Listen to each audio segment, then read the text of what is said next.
Welcome to Boss Nation. Boss Nation helps the real ones turn pain into power through laughter, through lessons, and blow off some steam on wild-ass stories. Let's go, Boss Nation.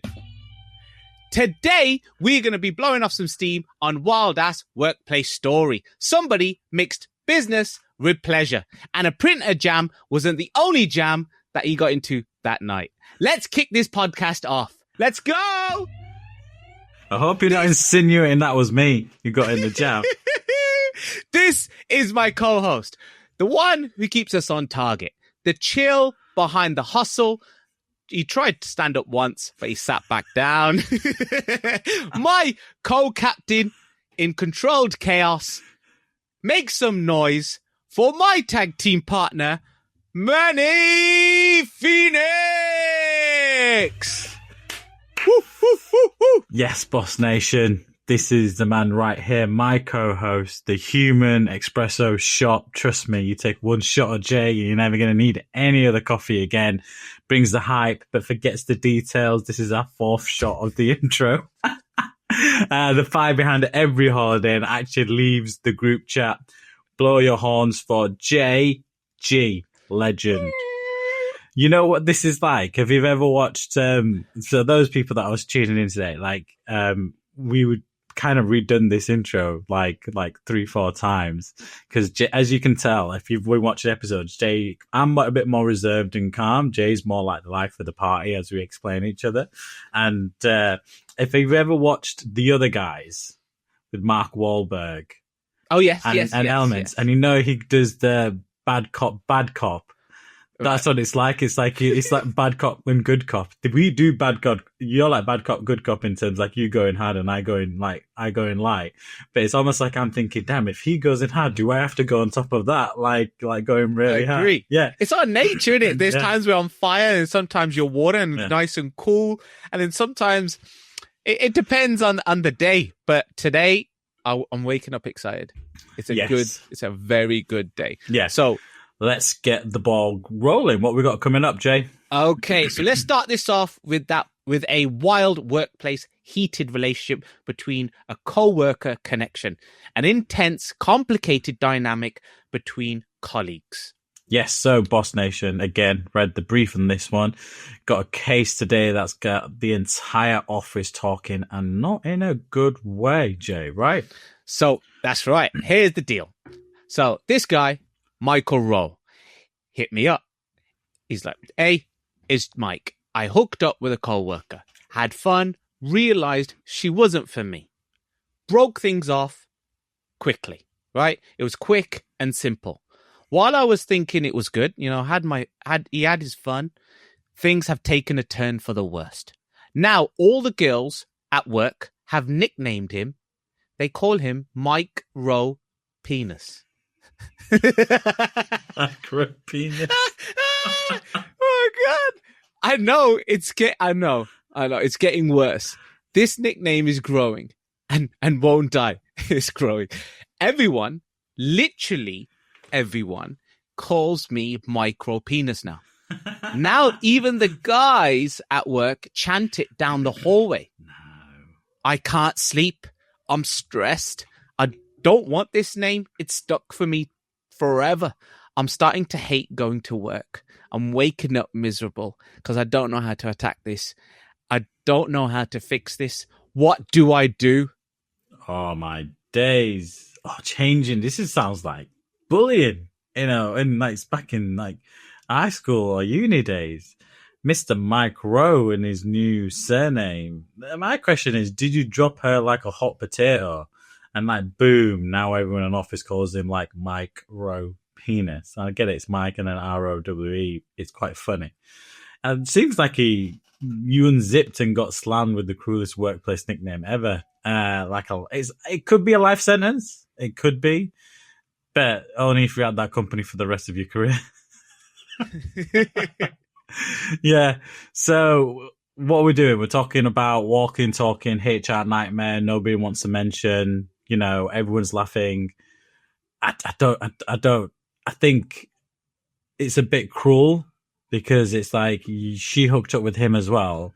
If it's not right for one or the other, you don't stick it out. Just because someone ended things with you very, very quickly doesn't mean you do that. So I think it's a bit messed up.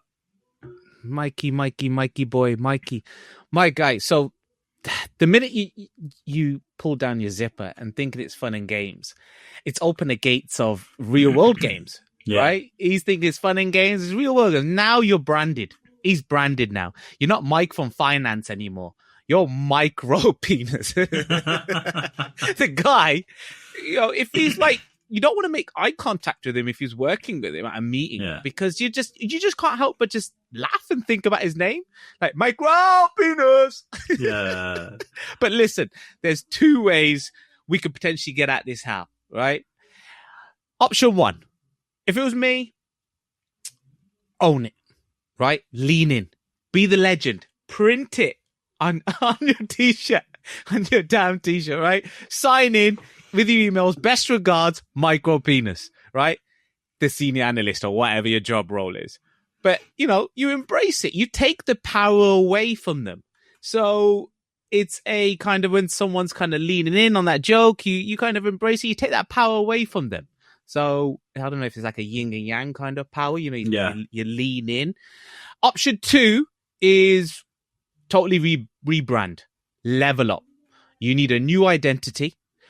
Start wearing, I don't know, some glasses, grow a mustache, use this pain into power, right? Turn it into power, get promoted, rise up to an intimidating position like chief of CEO or director of important stuff of things, or chief synergy manager, or whatever roles they have these days at the top. That's everyone. Then all of a sudden you get to that position and that power, they forget to call you that name because you ain't micro penis anymore. That's history. Nobody cares, or nobody even dares to even call you that name. I think we need to check if you've actually worked in corporate with all your job roles you listed off that I don't even understand. Chief of important things. Chief of important things. Do you know what they do in corporate world? Instead of giving you a pay rise, I'll tell you what, here's your title. We won't give you the extra 20 grand. We'll add a senior at the front. Yeah. And instead of a senior, we'll do a senior director role. Yeah. And instead of giving you that extra 20, 30, 50 grand, it's like, well, I'll tell you what, we'll just stick on, instead of on the numbers at the end of your bank account, we'll stick the inches on your title. Yeah. So am I making a judgment on this one? This is a hard one because you got two choices. What you're saying is either quit the job or level up. I ruled this situation unsurvivable, terminal. Yes. Terminal. Woo! Yeah, gone fucked up, Mike, and you shouldn't have done it in the first place. How many times do I say, right?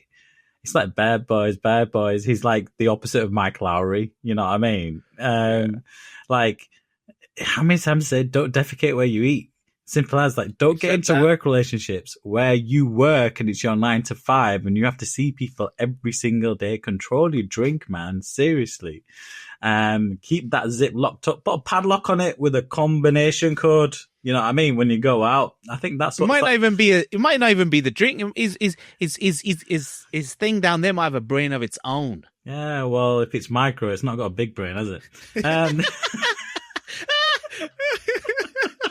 We're leading into that already. It's not going. Yeah, exactly. This is what I mean. Mike, I'm sorry. Mike, I'm sorry. I'm meant to be sympathetic, but you're a grown-ass man and you're getting bullied at work. And you could go to HR, but my thing is, I think, look, if it was me, I would take back control. I'd lean into it. I'd take back control and I'd end it. You know what I mean? And I'd show some authority and elements to this.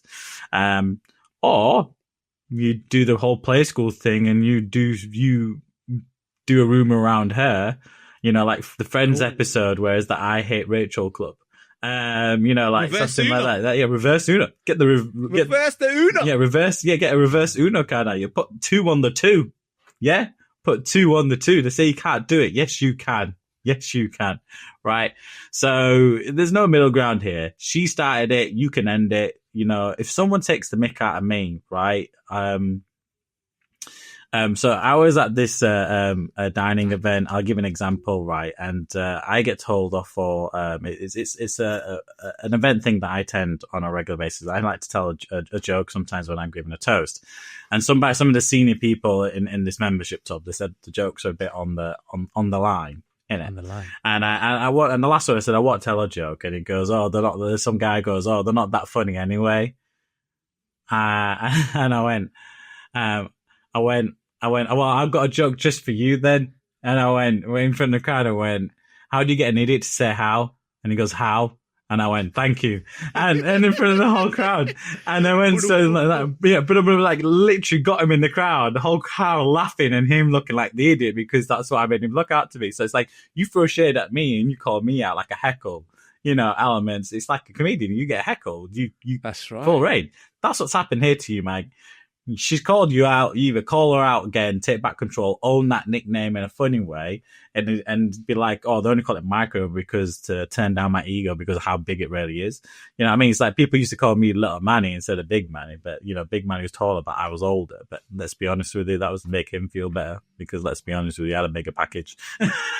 So it was. Right. That's how I'd play with it. You know what I mean? Like he's big to kind of overcompensate. I know what you're saying here. You know what I mean? Like just try and own it, move into it. So you're leaning into it, really owning it. So, hey, but I'm like going with the senior position. Nah, other than that, it's terminal. He's got to go. You better hand in. You need to put in a grievance to HR or a bullying thing or something. HR card. Yeah, HR. Go pull that HR card. Right. But then when they're sniggering around his, behind his back. But look, clearly, Boss Nation, we're either A or B, but we need your help. So Boss Nation, what's the best move here? A, own it, which Manny is saying, or so pretty much lean into it. Would you get the t-shirt though, Manny? Micro penis t-shirt printed. So we added to our merchandise collection. Yeah, Boss Nation micro penis. I'm gonna get it, wear it. Or B, rebrand, level up, get to a higher level, an intimidating position. Like I said, director of important things. Oh, mate, that's a title. I like that title. And that way they wouldn't dare to say something to him. So drop it into the comments. Tell us what you think, A or B, and your thoughts. If you know any similar stories in the workplace, let us know. We get the brief. Jag breaks it out, details it, comes with 2 options, and I'm judge, jury, execution there. We make a decision, we go through it. So if you know someone that needs help on the matter, well, we're going to take the piss out of it as well if it's quite funny. But do share and let us know, and we'll get it featured on Blow Off the Steam Nation podcast. Oh, love that. Yes, please do tell us either someone that you might know of someone else at work, or you might be going through something. We're more than happy to help. But guess what time it is, Manny? Blowy Mondays. Blowy Mondays! Big Blowy Mondays. As you all know by now, everyone hates Mondays. Monday mornings, the day where we vent, we explode. Do you actually hate Mondays, though? I do, because I have such an amazing weekend. Saturday night, a Sunday morning, go for my run. Then I always have Sunday meals with my family. And Sunday night, it's time to unwind, relax, try and get ready for the week. And then Monday morning hits, and you come into 400 emails. You come into an email, one email will be something that's just over the top. And then the list from your partner of things that you needed to do that you promised you was to do last week. So there's a lot to do. It's madness from work. I think I get why people hate Mondays, but I just don't. I think every day is the same when it comes to work. So if you hate Mondays and you hate Tuesdays, Wednesdays, Thursdays, Fridays, stop living for the weekend. You can have life during the week. And if you're just living for the weekend, you're in the wrong job. Maybe we should call it Blowy Midweek then. So I like Blowy Mondays. But I just wanted your opinion on it, because I know we've had a few people saying that, well, most people say the worst day of the week is Wednesday. Why would they call it? The hump of the week. The hump of the week. Okay, midweek Blowy. I could be happy with that. Well, let's blow off some steam anyway. Today, we're blowing off some steam on micromanaging. You nearly said micro penis. Like micro penis is in my head now. Yeah. Right. You know those controlling bosses? Whoa, in your head, mate. Whoa, chill. Family friendly podcast. Those controlling bosses, and you come in and your spirits high, and they might have had a bad morning or bad evening at home, and they bring you down. So when I remember a time when I was younger, I used to have this particular manager that used to track everything, tracked every move, loo breaks, how many tea bags we even used for even lunch breaks. Even if I was 2 seconds late, he'll always do it by formal email, an email that would say something like, please, can you be punctual with your digestive system or something like, or digestive schedules. And it'd always send it by email. I'll be like, look, sometimes it's nice just to pull me around the side and be like, hey, Jay, look, what's going on here? He's like, now, when I send it by email, then there's no coming back from that. I can say, well, on so-and-so date, so-and-so time. I said, fine. He had rules like no personal mugs, no music. Yeah. I was like, how dead is that? No music. He's like, oh, it's distractions. You know, winners don't need distractions. So one day I brought him like a stress ball. I bought him a stress ball thinking it, help him chill out, but he just hit the roof. So, Boss Nation, what's your worst experience? Tell me a time where you're in a position and there's someone controlling and you just think, it just turned messy, or how did you get out of it? Or are you experiencing something now that may be something we could help with? Yeah, start the sentence in the comment says, the most controlling boss I ever had was ... And we'll read out the best ones. You must know some controlling individuals. I've met some controlling. What's the worst thing they can control? Someone's diary? Instead of diary, is this that they're controlling your mindset is the worst thing someone can do. In the sense that that is bad. They know how to play you, how to manipulate you. It's manipulation. It's the protagonists that end up playing the victim. You know what I mean? It's that kind of situation. I've seen that in general life. I've seen people, I've noticed it, but they're not in my lives anymore, and I moved away from that situation. We need to set up fences. We need to build a wall with. Yeah, build a wall. I will make someone else pay for it. So talking about the next section, let's play Fuck, Marry, Kill. Boss top 3. You know how it works. Fuck means fun for a little while. It's not forever. Marry, it's reliable, essential. You cannot live without it. Kill, you gotta go. Overrated, not for you. It's not for me. So today, Manny, we're going to be doing it on pop cans. Pop cans. Fizzy drinks. Fizzy pop cans, yeah. I'm not generally a fizzy drinker. I gave up. I gave up drinking fizzy drinks when obviously I had a kidney transplant, and post I stick mainly to water. So I stick to your water, people. Stick to your water. H2O, nothing beats. What did you learn? So you just dropped something. It got to just fizzy drinks are just not good for you. Bloatness, gassiness, etc. I went 3 years without having a fizzy drink at all, anywhere, just water, and I've never felt better in my entire life. My skin never felt cleaner. These days, if I have a fizzy drink, it's because we've gone Nando's in it, and then I've got a refillable drink. Right. But that's about it. It's more like out and about, that's it. But generally, if I need a drink or I'm thirsty, I'm not going to go to the fridge and grab a Coke. I'm going to go to the fridge and go to filter and put in some more water.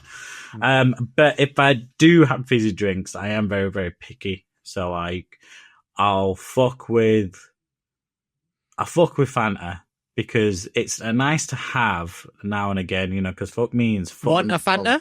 Who loves orange soda? Soda? Kill Jay loves orange soda. Want a Fanta? Yeah. So yeah, Fanta is I'd fuck with. Is that what you fuck with? Well, it's not something you would have all the time. You see what I mean? It's like it means it's fun for a while, but not forever. You see what I mean? That's the whole point of fuck. So it's like Fanta now and again mixes things up. You know what I mean? Right. I'll marry a Dr. Pepper. Like, that would be I love Dr. Pepper. Like, I don't drink a lot of it, though, but that's like if I had to pick one drink out of all of his drinks, it'd be Dr. Pepper, right? I will kill Sprite. A cold Sprite. Have you ever had like a Sprite from McDonald's? That thing will burn your throat. I'm talking like a cold can of Sprite. If you've had it anywhere, every day, it will. Like, if you get the syrup version of Sprite when you're out and about, remember, I don't go for a general can and drink. That will burn your throat. Literally, no, I'm not going to put something in there, man. Try it. Go to McDonald's and try the Sprite. Honestly, you will choke. I would potentially marry a. I do love Dr. Pepper. That's the one. But I would potentially marry a Sprite because if I have a hard day and I tend to sometimes, instead of having a glass of wine because sometimes that can get too much sometimes. So I just get a cold Sprite, crack a cold Sprite, put it in cold lemonade, cold Sprite, put it in a glass. It's just nice. It's refreshing. But I'll fuck with Fanta Fruit Twist. Yeah. Fruit twist. Fruit Twist. That's the one. I'll give it that. And my kill, do you know what? Coca-Cola. Fair. Kill it. Fair. Because it's just... But Coke over Pepsi. Coke over Pepsi, but Pepsi Max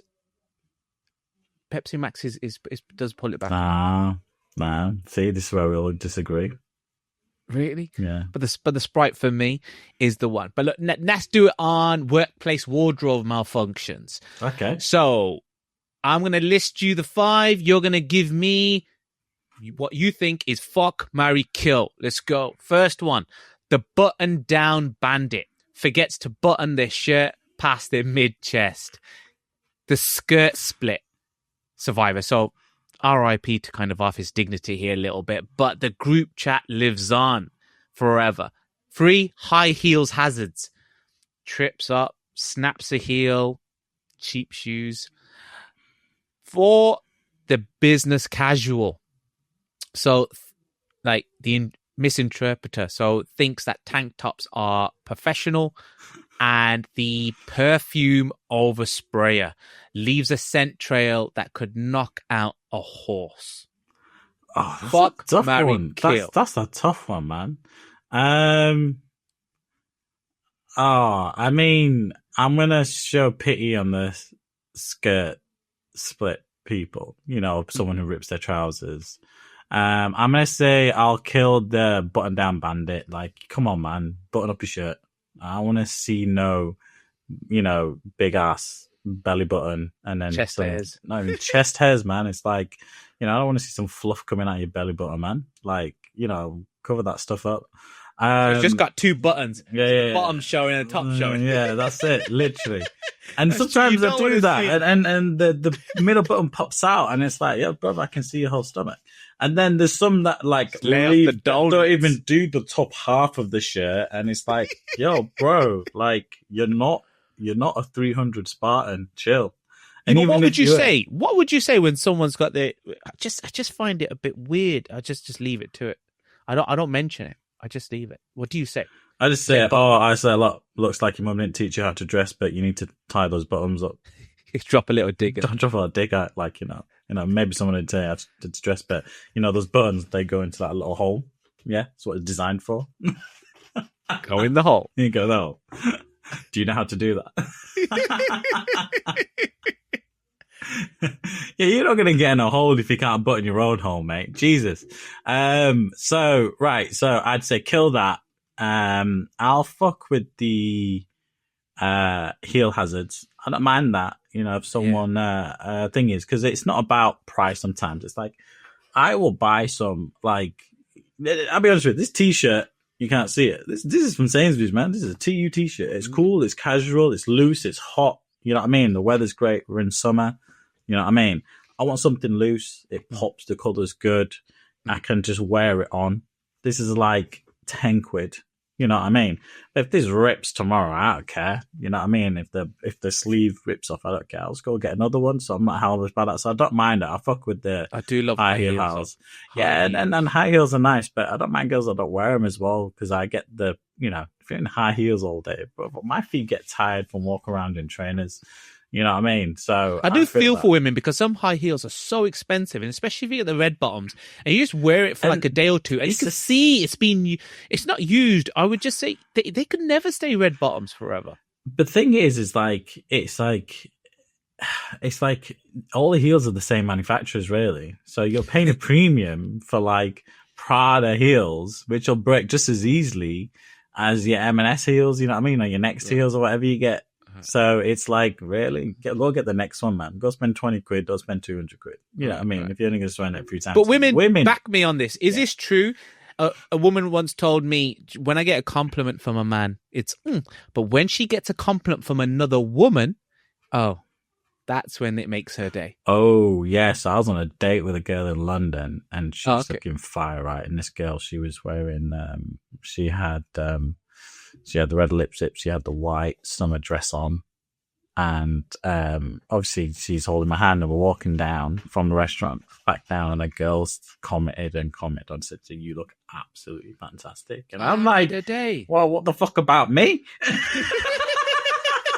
But that makes do you know when someone says, that made me think like, shit, am I punching above my weight here? Like, I was like, that's like, damn. And then I'm like, oh no wonder everyone's looking. They're not looking at me. They're thinking, oh, he must either have an opposite of a micro penis, or a lot of money in the bank.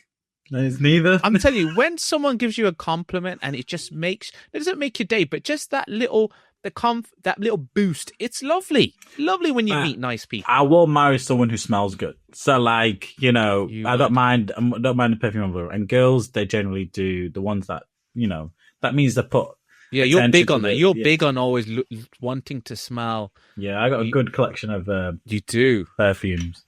Midsummer, man, my hay fever's flared playing up, man.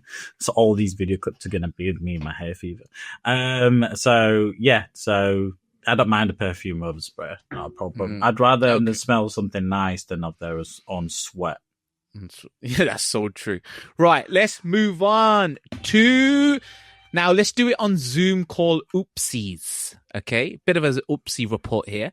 So the 5 oopsies are the accidental dodgy tab left open during the screen share. So you're maybe on a Zoom call and they share their screen, and then you see something you shouldn't, right? What are they doing on there? Number 2 is the post-shower joiner. So they've got their towel on the bits that they need to cover the essentials, but you can tell they've literally just come out of the shower. Number 3, the bedroom background. So, however, it's not the bed is unmade. You can just see inappropriate things. Just blur the screen, right? And the pet interrupter. So the cat knocks over the screen, or the cat walks over the keyboard, and it just leads into a 20-minute conversation about how beautiful this cat is. And I love cats, but come on, guys, we got to crack on. We got stuff to do, not talk about how cute this cat is. And the last one is filter fail. So it's just constant glitches. They try to put on the blur the screen, but they don't know what they're doing, and they put something else on. So go. Fuck, marry, kill. I ain't got a problem with the post. Oh, you mean joining a Zoom post shower? And yeah. I was like, yo, bro, if I come out of the shower, you know what I mean? Like, they're late and they're running and like, oh, I just jumped out of the shower. Gosh, I didn't realize I was spending that long in a shower. What are you doing in a shower? First of all. And I'll tell you what, that ain't a Zoom video. That's something else they're watching. Shower's 15 minutes in and out. Let's go. That's a long time for a shower, right? I'm not even going to mention that one then, because I'd say I'm going to kill the pet interrupter, because I'm like, come on, man, get control of your pets. And then if your pet's all over you, I love animals though. I know, but like, I don't mind. But it's I love animals. But like, look, like I just want to get on with the call, and this is why I'm not a big fan of everyone constantly working from home. It's like, yeah, if your cat's on you, and what are they going to spill a water over the laptop? That's a company laptop. You know what I mean? I'm going full Indian here in terms of like mindset. It's like, I pay for that laptop, not you. Right. You know what I mean? If you break that laptop, or your cat gets hair in it, you bring it in and there's cat hair all over it, and you come into a meeting with a client and there's cat hair coming out of your laptop and stuff, and there's all of you, it's like, come on, bit of professionalism is what I mean. Right. You sounded like your granddad then, your budget Indian came out. Yeah. You know what? I'll say I'll fuck with the dodgy tab because I want to know what how it's like. All right, what are you really up to in it? Yeah. And then you get to learn about someone quite funny. That's more of a funny Ooh, one. I like that. Um, But it could be something really dodgy though, and you're like, what is going on? I'm gonna say I'll marry the backroom, the bedroom background. Because look, I don't mind it. You're in a different room. I'm in my room. We've got a banner up, but like I got cool shit. Personality. You know what I mean, I got cool shit down behind there. I got like a fiery stuff. You know what I mean? Right. Got elements. I got stuff on the shelves, as you can see. Iron Man mask. You got a little like South Park stuff there. You got cool things, trinkets and stuff. I don't mind stuff like that because then it shows a little bit of like who you are and what it is, and it's quite cool. And it's a conversation starter, especially when you're meeting someone new. Let's say a new business call for the first time. So I don't mind that, and mine does get mine does get questions like, is that an Iron Man mask? Yeah. You know what I mean? I'm like, yeah, it's a fully functioning one. And then I show them the other four on the shelf, and they're like, holy shit, like you're a nerd. I'm like, yeah. Can you do the whole episode in just wearing that mask in the next one? I let they've got to put it in the comments. I see Manny, but I Iron Manny. Boss Nation, next episode, should Manny wear the Iron Man mask? Yeah. Yes or no? And if they say yes, that means they don't want to see my face. So again, but it's like how you gonna operate, right? And plus, also your superpowers will come out. Yeah. Okay. So next section, let's go. So let me tell you about some madness, some boss banter that we have had in the past, right? So one thing that comes to mind straight away is Manny in Miami. I'm in Miami, bitch. Yeah. So South Beach, Miami. So it's the bathroom bandit here. Okay, so picture this, guys. Right, sun is blazing in Miami, South Beach, and palm trees waving, and there's just beautiful people that live there, staying at a bougie 5-star hotel, like marble floors, chandelier lobby, the works, right? All the bells and whistles, the weather's amazing. And the type of place where, the kind of lobby where it's richer than your bloody bank account, because some of these hotels now, like, especially Wynn, like Steve Wynn, the way he's designed some of these hotels, now you go in, and I don't know if you know about this, Manny, but Steve Wynn, he has like a visual problem. So part of his visual, he can only see a certain percentage, but he's used that to his advantage. He's turned that pain into power. So which means because of his vision, let's say it's not 100%, he can then see a certain element. And then, he's like, I need that kind of section perfect, which has now led to the most beautiful hotel I've probably ever seen. Anyway, moving on to our thoughts when we were in Miami. So I'm looking forward to Live tonight. If you've never been to Live, you've never lived. It is amazing. That place, we'll wake up and we're just like, right, I need to get in. I know, like, so many people, like, we rejected there. And Manny's like, just all of a sudden, he wakes up, he throws on this bathroom robe, right? I love a bathroom robe, though. like any hotel that has a robe, man, that's my vibe, man. I'm like, yeah, get that robe on, man.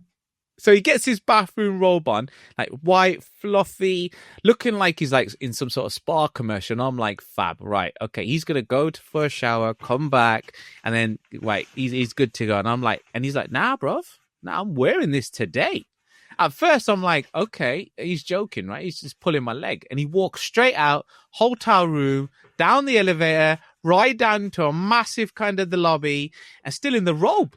He's like, his chest is out, sliders on, shades. There was only a few chest hairs. There was only a few. I mean, that's hotel, that's hotel attire. And there's people walking into the business meeting rooms, and Manny's in Miami. Manny's in Miami, right? And then concierge even thought at one point, he must have thought, who's that billionaire guest we got staying here? But you know what? They have. It's such Hugh Hefner. They gave you you gave Hugh Hefner vibes. They were like nodding at you like that, like, hey, saluting you. But it doesn't stop there, Manny. You did you went onto the pool and everyone's in swimsuits. Manny's still there in his robe.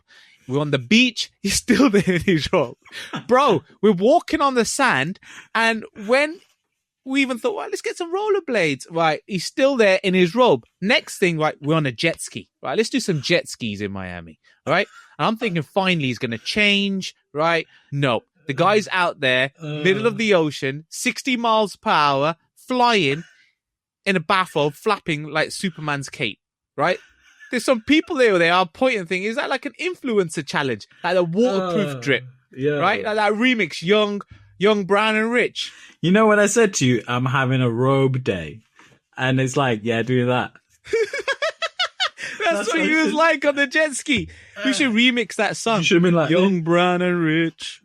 When I say I'm having a robe day, I'm having a robe day. You got to have one robe day when you're on holiday. Right. And you guys wanted to go out, and I was like, well, that's fine. I'm going to be in this robe. But it's a 5-star hotel. The robe just oozed. Yeah. No one said anything. If anything, people just turned around and said, bet. Like a bathrobe boss. Yeah. Right? It's like, fair.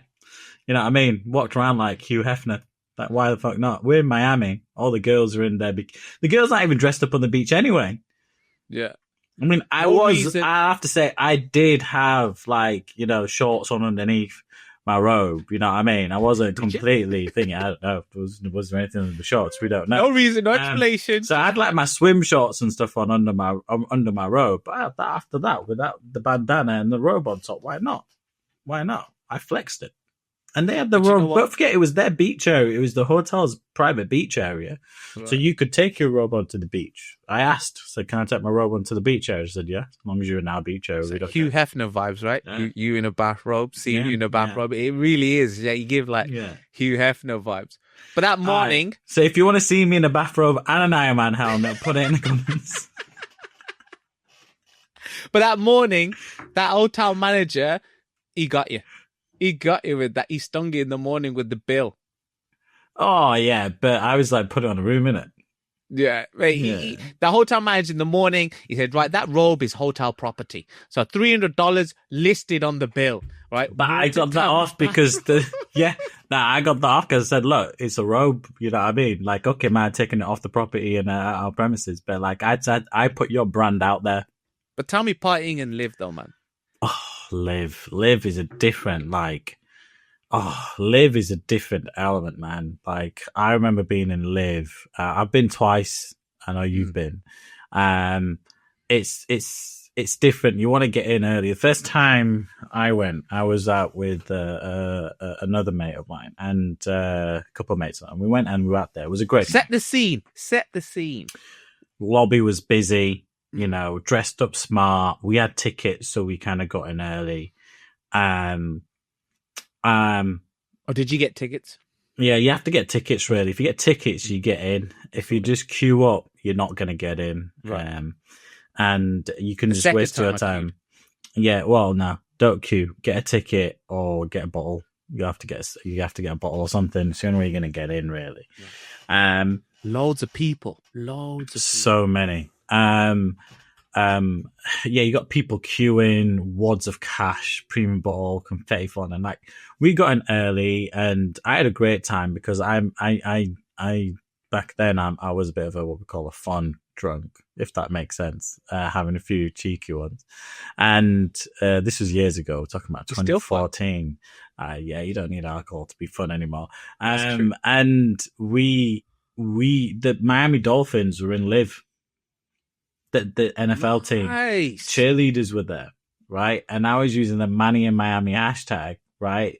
And I ended up in the VIP section with the Dolphins, teaching them how to do Bhangra. Which one was the favorite move? Yeah, turn the light bulb. No, turn the light. That's how we'll do it. That song, but we'll do turn the light bulb, pat the dog. So I ended up partying with them, connected with a few people, and then before you know it, later that October, me and my brother at the Miami Dolphins versus New York Jets at Wembley through an invite.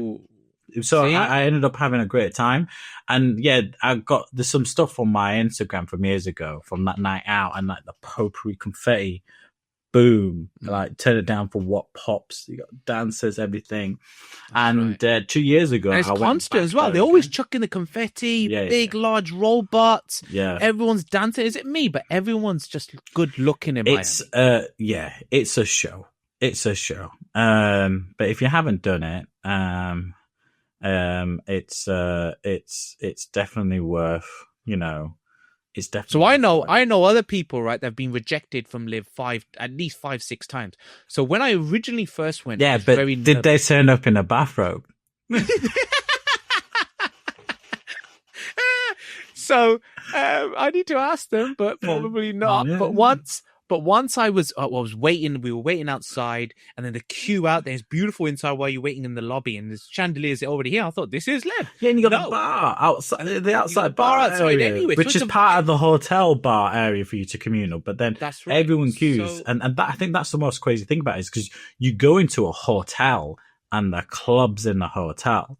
You see what I mean? It's not like you just turn up and there's the outside of the bar. You turn up to Fountain Blue, or Fontainebleau. Yeah, Fountain Blue.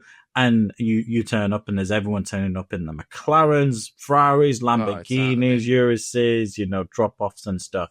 But the last time we went, we ended up getting table service at my mate's stag. There was 5 of us. And then because they just bring in all these girls, it's a crazy bottle service. Yeah. So I was waiting in there, and then they look that day I didn't get tickets, and they were like, right, it was Swedish House Mafia performing. Like, you're not gonna get in. You're not gonna get in. I asked the concierge, you got a 2 bottle minimum. I'm like, whoa!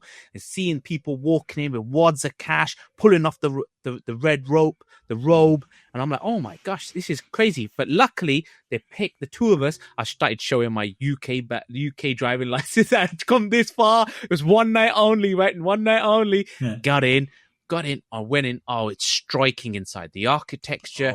I was wearing a white shirt. Steps down. You got the DJ booth in the middle. You got the VIP right at the back. You got the side areas. You got the levels at the top. Man, I remember the whole level. So I was wearing a white shirt, right? And very similarly, then you have to either get a table, whatever. And then we. This is the first time I'm telling you. Then I was wearing a white shirt, and this guy accidentally bumped into me. He spills the bloody cranberry juice all over me. It's probably it wasn't vodka and OJ. It was cranberry, probably with vodka, but it's all over me. A white shirt, and I was just like, I'm not gonna fight this guy. I'm on holiday, right? So I'm just like, right, okay. So, and he's apologizing. He's like, look, let me apologize. And I'm like, I said, oh, it's fine. It's okay. No, he goes, let me apologize. Look, my table's here. Let me apologize. And then I was having a drink, and all of a sudden, this guy, Dom Perignon, Cristal, 5 more bottles. He's on sparklers. Then he's like 5-liter Belvedere. Then he's like birthday cake. He was with just girls surrounding him. But all of a sudden, he's like ordering. And then he's competing with the other guys, and they're ordering as well. And in my head, I'm like, who is this bloody guy? And at the end of the night, we had a blast of passing each other the bottles. Some bottles we didn't even finish. And I'm drinking it. And at the end of the night, the bill came. And the bill, I shit you know, it was over 250,000. Wow. I'm sweating my ass. And I'm like, if he asks for like 40-50%, I'm like, I gotta max out like 5-6 credit cards. And he came over, he hugged me, and he's like, sorry about the shirt. This is how Americans party. Nah. And I was like, let's go. It's mad. It is mad. I'll be honest with you. I went there and we just partied like normal. I randomly ended up in VIP. But the second I said the next time I come round, I'm going to be in a position financially where I actually do my own VIP, like I get a table service. And it's different because they give you a bouncer. They give you your own security. They give you a girl. And then no one's had to lean their drink on your side. If you want girls on your table, the guy takes you with a flashlight into the thingy and escorts you like your own personal security guard. I never felt wealth like that before. And to be honest, it wasn't much. 5 of us paying like $300 each for a bottle, and then we ended up it can get much, but we ended up getting a couple. We thought, why the hell not? It's mate stag and stuff like that. And one of my mates is from Dubai anyway, who came over, so he ended up being a top lad and getting the second bottle anyway. Even though we told him not to, but we made sure we covered him at other events. So you just got to be careful. Anywhere else that comes close to that? For me, No, because I've done it twice. I'd say Jimmy's. Oh, Jimmy's Oh. was a mental. Monte Carlo, Amber Lounge. Okay. Yeah, I went to Jimmy's. but that was peak Formula One, so that was after race day, Right. Sunday night, and then the drivers were there. So I can't tell you. That was a whole different experience. But what about like partying at Nikki Beach in Monte Carlo? That's a vibe. No, I'd say Rio Carnival. Rio Carnival week. That was mental. Carnival week. Vegas is I've not unbelievable. done Vegas. Not done Vegas is yet. unreal. Not done Vegas. Right. But let's talk about what the fuck of the week. So yes, let's go. I was driving and I'm driving along, and this song I have been listening to for years, right? I'm driving along, that I got the right tactics keeping you warm. Hold on, Shona Paul, temperature. I want to be the papa, you can be the mom. I'm like, What the fuck did he say? And like, now I'm a bit older. I'm not used to be dancing to this. And it's that Sean Paul song, the temperature song. And he says in there, I want to be the papa, you can be the mom. As in Shonda Paul, the West Indies cricket player. No, Shona Paul, the singer. Sean Paul, yeah. Yeah. I know. I don't care what people say. The cricketer.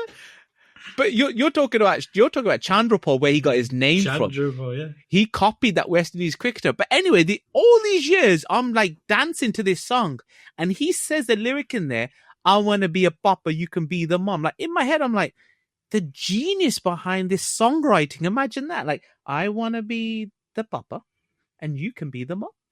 Imagine that. Maybe he was. Yeah, that's what when I propose.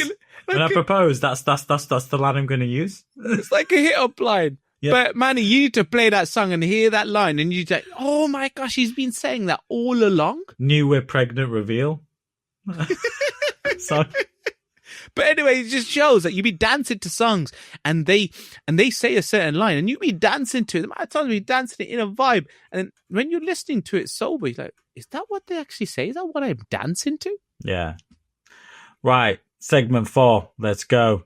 We've had the what the fuck of the week. We need to talk about zero to boss moves, and we always get people to come in, tell us, because we always say there's a boss in every family tree. Who's yours? So before the boss moves, there's that sacrifice. Sometimes it's not a happy history. They're the one that never really get talked about. Only till after everybody else has achieved something, they realize that none of that would have happened without this, the OG boss. So, Jit, take it away. So the one who changed the bloodline, the main Thurok Maktor. So we've done the two, and the reason why they kind of stand out for me, because as I explained, that I've worked in the corporate world for many years, and then I always write a certain bit down that really stood out. And I was looking back at the two that the two individuals that we spoke about, and there's certain phrases they've also used that kind of stick out. So for me, it was, for instance, that one particular lady that lady from the Caribbean, like she would say something like, she'll never sit in pause, and she'd always pivot and remember the beauties in the struggle, and like all my hard work is paying off now. And that for me was kind of a big thing. And even the chap from India, he would say stuff like, I'm built not to break, focus on effort, not result. You either have a fixed mindset, and I would have stayed where I was, or a growth mindset and then jump on a flight on my own and go out. And that leads to my own particular thoughts, like working together and not me, we mentality. So I can't be more than I can be than unless you're the best that you can be. And I should never be threatened by your achievements, because the better you are, the better I am. So these are the kind of inspirational, kind of great characters that I try and take something not away from, but learn from.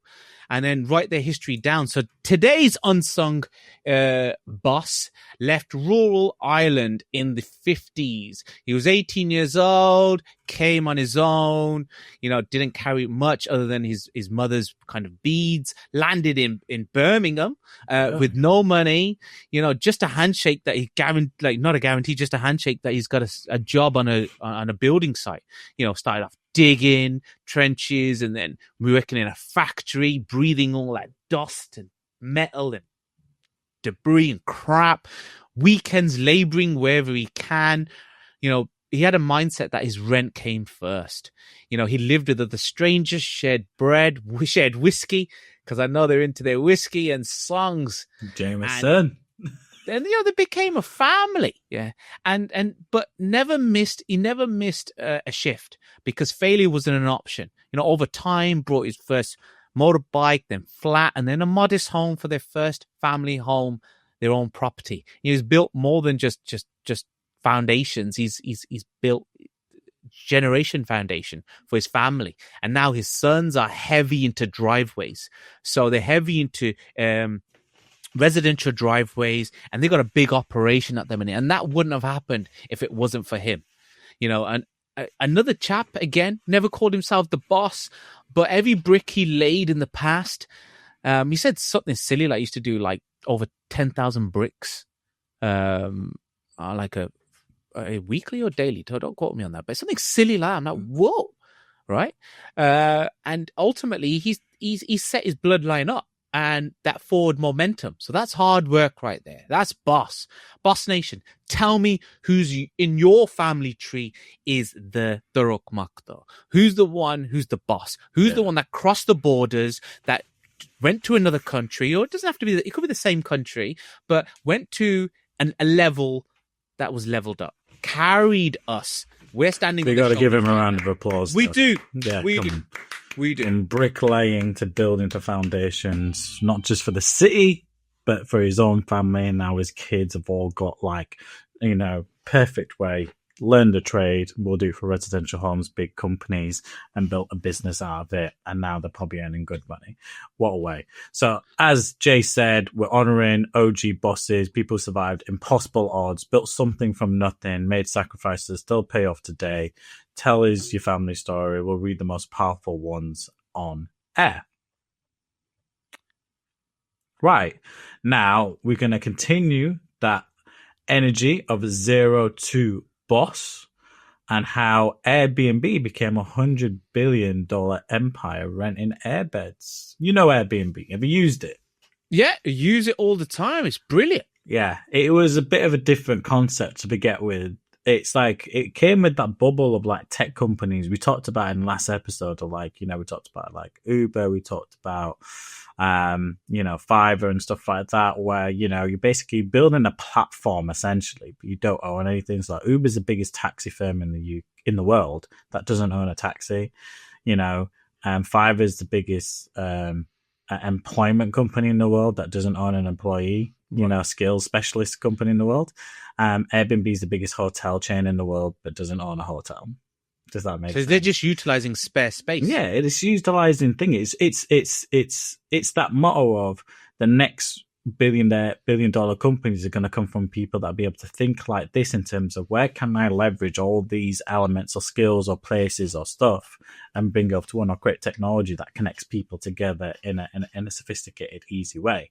So Airbnb started with two broke guys in San Francisco, couldn't pay rent, so they rented out an air mattress in their living room, and literally that's it, at $80 a night, cereal included. That's it. No hotels, no investors, just hustle.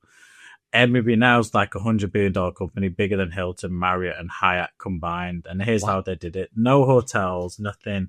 Airbnb doesn't own any properties. The hosts do all the work. Airbnb just takes a cut. It's like the Uber of sleeping. They take a platform fee around about 20% of round about what every booking does. So that's billions without even think about changing like a bed sheet or paying for staff. All they're doing is paying for people to be in an office and be customer support and support Airbnb landlords and to support customers booking on Airbnbs. recession-proof. 2008 crash hit. People needed extra cash. They started renting out their spare room on Airbnb. And what you now get is people buying properties to Airbnb. So when a new development comes up, let's say in Miami, or a new development comes out in Dubai, or there's a new development or apartment in London, people will buy properties and they'll pay the monthly mortgage, but they'll rent it out on Airbnb. So it started off with just people renting out a spare room and being a host for someone for a weekend that was coming to visit. Pandemic hit, people still wanted to escape. Airbnb IPOs in 2020 at 100 billion. That's what they IPO'd out on the stock exchange. It's mad. They flipped airbeds into empires, bruv, and turned strangers into hosts. And then a host got rated based on how many good reviews they got and became super hosts. Now you have full-on businesses that trade on Airbnb. So they created a whole different business economy from that. So if you go out into Dubai, there's companies that have bought out all these apartments in like Marina and downtown and different locations. And so when a lot goes up, they go out and buy it and they rent out some of those apartments for Airbnb. Right. So that's what they do, or they'll rent it out directly. So you've got companies that list their properties and have people represent them and have employ people as hosts to go out and do this stuff. And they make money from it because they make money from what they charge. Airbnb don't care. They start making that 20%. So if someone pays $2,000, they're going to make 200 quid. So they're like Uber of sleeping, basically. Yeah, that's it. It's the Uber of sleeping. They provided the biggest businesses that don't own any product. They own their own platform. See what I mean? It's like those tech software app-based companies that allow you to do things very, very simply. It's like, booking.com, you look at it, all it is an aggregator site that allows you to connect to listings. People want to be on there because customers on there.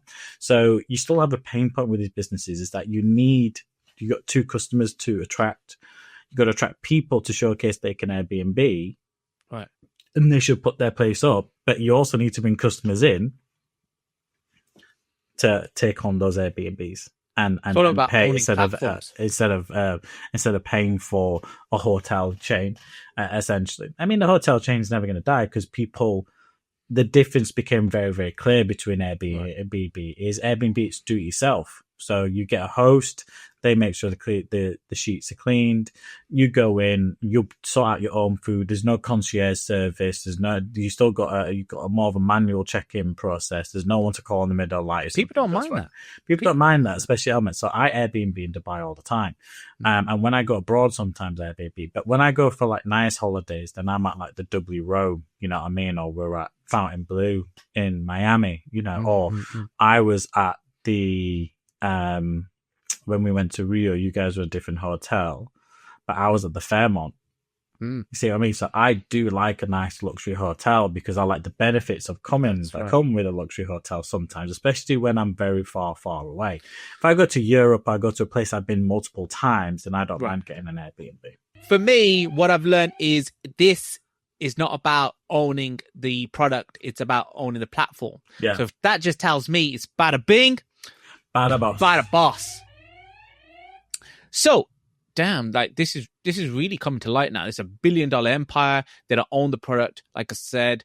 Let's go with the platform. But let's switch this up now to go over to Boss and Bogus. People are making money like we were already discussing in the weirdest and wildest and most what the fuck ideas, right? So now we're going to play Boss or Bogus. So, Manny, I'm going to tell you a business and you're going to tell me if it is boss or bogus, if it's real or not. Yeah. Okay. So the first business, they ship your enemies glitter. So a company that mails an annoying envelope full of loose glitter to people that you hate. So you open it up. Oh, there's nothing worse than being at work and getting glitter stuck in everything in your laptop. Oh, I'd be pissed if someone did that to me. I'm going to send you one now. I'm going to order one right now. So what happens? They just mail out annoying envelopes full of loose glitter. That's right. send it out to the and they don't know who it's come from. And this is you're telling me I got to tell you if this is a business or not. A business or not. I think you can probably do something like that. I'm gonna guess that is a real business. It is correct. Yeah. So it's a business. It's real. It actually went viral. It started off like looking to annoy people, but there is a section now where it's kind of evolved into boxes and it's confetti and it blows out. Oh, is that the thing that pops out and then you can have money in it? They're not together, but this, yeah. This is kind of evolved. Yeah. Right, let's move on to the next one. You've got that one. So the next business is Pet Rock, a £99 rock that comes with a monthly meditation newsletter and an emotional support rock certificate. So ultimately, you're buying this on the monthly, you get that kind of emotional support. I got a rock in the back garden that I could sell you for 99 quid if that's honestly like, you know what I mean? Like I've got. Oh, have you? I could go to bloody B&Q and just get like a bag of like little pebbles or something and say, this is a meditation pebble and hold this while you read the newsletter, but you got to pay me 99 quid. So are you saying it's real? No, it's stupid. And anyone who's paying 99 quid for a pet rock, get a cat, get a dog. You know what I mean? Like that. Nah, that's bogus. There's no way people are paying. He is right. He is bogus. But just thinking out loud, is that any different from crystals? They're bullshit as well. No, yeah, so you've got a crystal, haven't you? That's why you're saying no. You're like crystal maze. When you start getting bolder, you're gonna go like crystal maze. Well, it's not healing the hairline, mate, is it? I know. Well, it's the age. Right, let's finish on rock, paper, scissors. Yes. Boss Nation. So we're doing Tank Edition, kind of Boss Nation Tank Edition. So people send in their thoughts on any problems that they're going through, but how do they kind of find a solution? So it's a bit like Boss Tank. So they will message me, and our job, whoever loses on rock, paper, scissors, would mock it or rock it. So remember, Manny, I never lose. Even though I've lost the last two. Only the 2 times we've ever done it. But okay. -2. And -2. I'm -2. And I always win. I never lose, Manny. Right? But maybe this time you got to count us in properly. Okay. So we're just practice. It's going to be 3, 2, 1. And on shoot is you do your... Right, so it's 1, 2, 3, go. Right, so you ready? Isn't it? Okay. 3. Go. So 3, 2, 1, shoot. Okay. You're a bit slow then. All right. 3, 2, 1, shoot. Oh, boom. 3, 3, 3. Oh. Okay, so I gotta get it up. Right, here we go. So a message that came in is this one.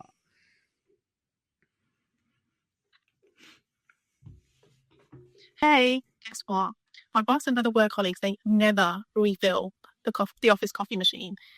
He honestly makes me do it every single time. So I was thinking on my way back from work, there's a crude coffee maker that continuously screams at whoever empties the pot and walks away. So it obviously stops when it's refilled. And it will be a full pot every single time, which is the idea. What do you think about that? Oh, so like basically every time the last person who finishes and doesn't replace the machine, it starts screaming, replace the coffee. Like, you know, like you finish the Joe, you make some mo. Did you know say crude coffee maker? So like, yeah. They literally scream out. Yeah. What do you think? You writing for that or roast? So like it's like going to a self checkout and there's an unexpected item in the bagging area. You know what I mean? It's exactly that. Like, oh my gosh! Yeah. If it's like that, then I'm leaning into this. I'm like, yeah, because like mean, most offices have like actual coffee machines if they're fancy, but some people don't. It's just a hot tap and system. But if you're old school and still got the coffee elements, then yeah, you gotta have one of those, like, refill the pouch or put more coffee granules in. You're the last one to use it. Don't wait for the next person to put it in. You should have something like that in place. I think that's a good idea more than anything else. Like, it means there's not one person who has to do it all the time, unless it's that person's job, like the receptionist or the admin, to make sure that the coffee elements are stocked up. A lot of offices, a lot of teams do have their own little setup. Right? Yeah, they have their own setup, especially because a lot of businesses are small businesses, so they're not all afford coffee machines. There's a lot of people are just, filling up the kettle, putting coffee in and making it. If you look at builder sites, you look at, construction everyday elements, they're not got these fancy. And nothing annoys you when someone doesn't, like, just a bit of courtesy. Yeah, right? It's courtesy. It's like you finished drink. It reminds me of that commercial that came out during the Super Bowl. It was a Reebok one. It was called Terry Tate, Office Linebacker. Okay. You've got to watch that. It's a series by Reebok, and it's a linebacker who becomes an enforcer in the office, and he full on NFL tackles them, male or female, right? So, like, if they've overstepped on their break, he'll come in and you just out of nowhere, boom, take him all out. And it's like, your break finished 5 minutes ago, Doug. And then it's like someone puts a Coke can in a normal bin, but not the recycling bin. And he's in the doorway, and it's the psychological game. He's like, there's a train coming. There's a train coming. He's getting all packed up like he's going to come at him, like in NFL stands. And the guy's crying, running to get the can out of the bin and puts it, please don't, please don't. It's hilarious.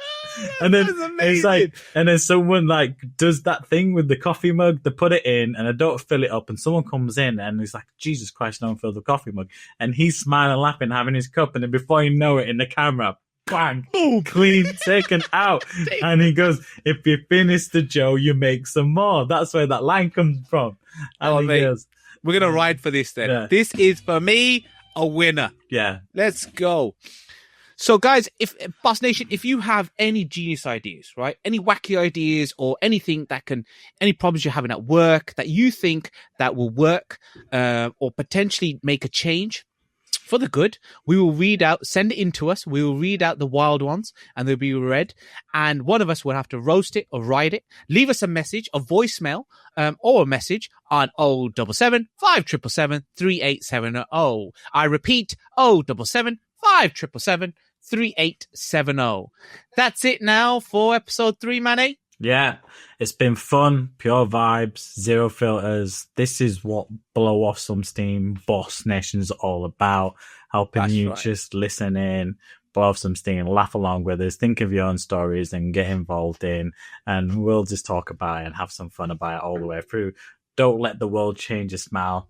Let your smile change the world. Bada bing. Bada boss. Right. Let's go, baby. See you on the next episode, guys. See you guys.